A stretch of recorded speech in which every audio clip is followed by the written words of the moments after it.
next speaker is Dr. Tim Markley, the Superintendent of New Hanover County Schools. Tim last spoke at a power breakfast in 2011, soon after he became the superintendent here, and we promoted his appearance by saying he had the most important job in the region. When Tim spoke, he wisely corrected us by saying the teachers have the most important job in our region. Tim was in the news again this summer after a confidential memo he wrote to the school board members about student assignment and achievement was published in the media. Today, Tim is going to talk to us about some of those issues on the essential question in education. Please join me in welcoming Tim to the stage.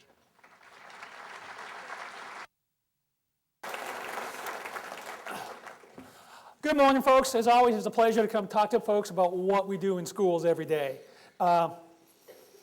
When teachers walk into a classroom, they teach a lesson, and every lesson has an important element that they want that child to learn.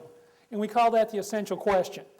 And when I talk about schools to people, I often get questions. And I think a lot of folks think the essential question is, do we have a good school system?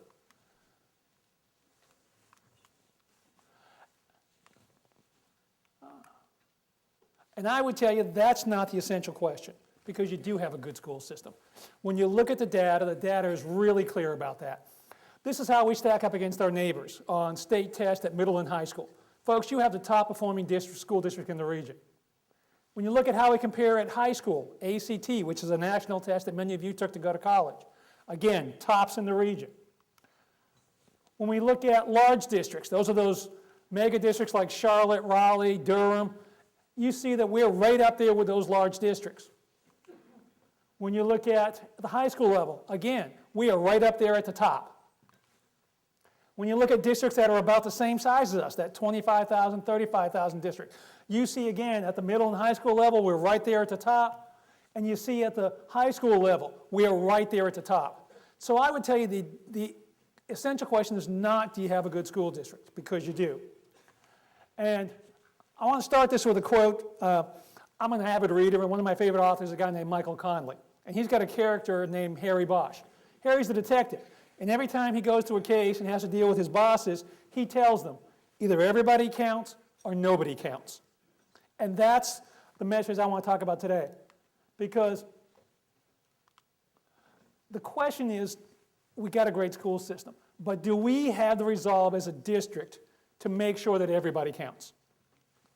You see the development that's going on around us. We had two great speakers talk about what the growing community, but we've got to include everybody in that. And so what's the challenge? The challenge for me is overcoming poverty. There are folks in our district who struggle with this every day. And why is this important to me? Because when I was a kid, I had two parents who were high school dropouts. And there were times when I was on that free and reduced lunch roll at school. And education was the one thing that made a difference in my life.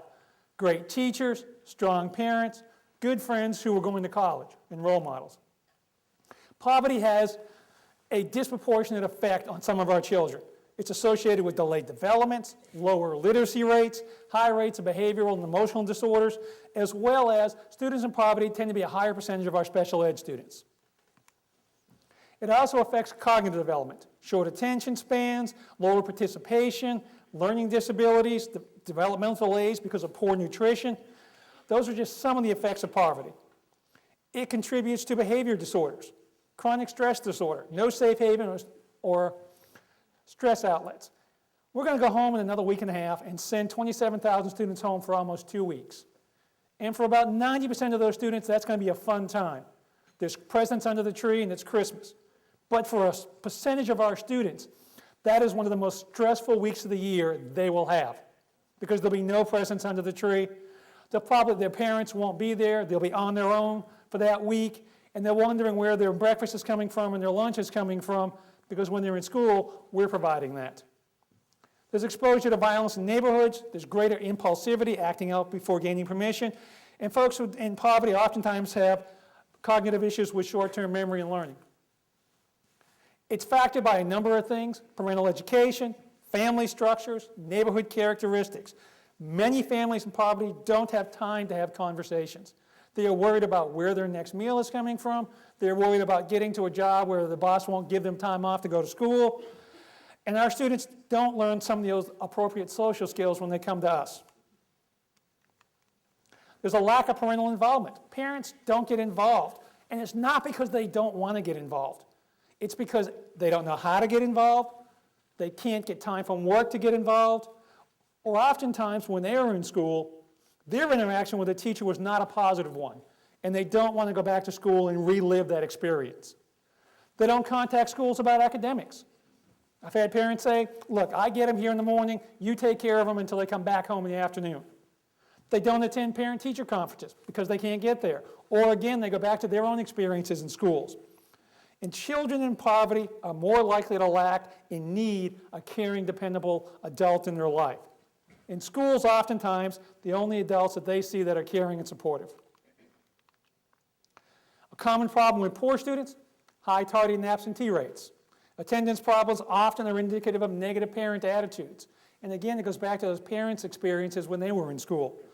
Parents may actually discourage participation.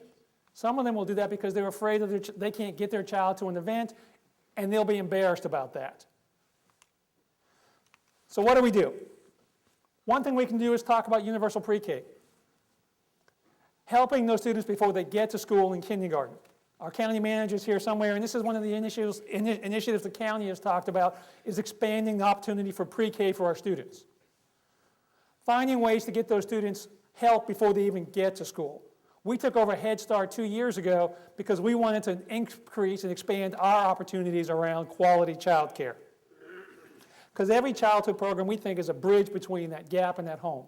Smart Start is doing work with students when they come out of the hospital to put books in their hands with those parents and start to bridge that gap. So those are some of the things we can do before they even walk into one of our schools. Break up high concentrations of poverty. If I'm in a class of 25 students, which is a large class, and I've got 2 students who are struggling, they're going to get a lot of attention because they're the only 2 students who are struggling in that class. But if I've got a reduced class size, which I have at a lot of schools, of about 15, and 11 or 12 of those students are struggling out of that class size, the ability for them to get the attention they need and the help they need to catch up becomes that much more difficult. When we look at neighborhoods, and we look at our school lines, we need to look at ways to tweak those lines to break up some of that poverty. Now, that's not a 1970s style busing kids from the beach to downtown. I know where I live, and I know the realities of where I live. But I think we can still honor neighborhood schools and make adjustments to line that help break up some of those concentrations of poverty. We can also look at housing patterns. What are we doing to encourage low-income housing in other areas instead of concentrating in one area? See, it's not just a school issue, it's a community issue. If we want to live in a community like we've seen the vision for the first 2 folks, and those you'll hear later, we need to care about every person in our district. We need to focus resources. It's not about simply giving me more money. You give it to me, I'll find great ways to spend it, but it's about using it in the right places. The shotgun doesn't work, so we need to focus where our resources are going. It's not about creating more charters. I've got a charter school now that on day 20, I'll get 20 or more students back from that charter school. And why is that? Because on day 20, the state certifies their attendance and gives them their money for the year. So the students that were struggling, they hold for those 20 days, and then they'll send them back to us. Because public education turns nobody away. We've got to put resources where it will do the most good. We've got organizations like the Blue Ribbon Commission, that folks in this room are part of, that are willing to work and help out downtown. We've got businesses in this community that I think can do a great job in helping us. This is not a Wilmington problem. If you go to Charlotte, Durham, Wake, poverty is an issue for every one of those districts. But in a place like Charlotte, they got a program called Project Lift, where communities stepped up and gave millions of dollars to help out in some of those schools downtown. I've got business leaders in this room. I would love to talk to you about partnerships like that. We're going to build a new CTE high school, which will provide jobs and opportunities for kids who may not have had them in the past.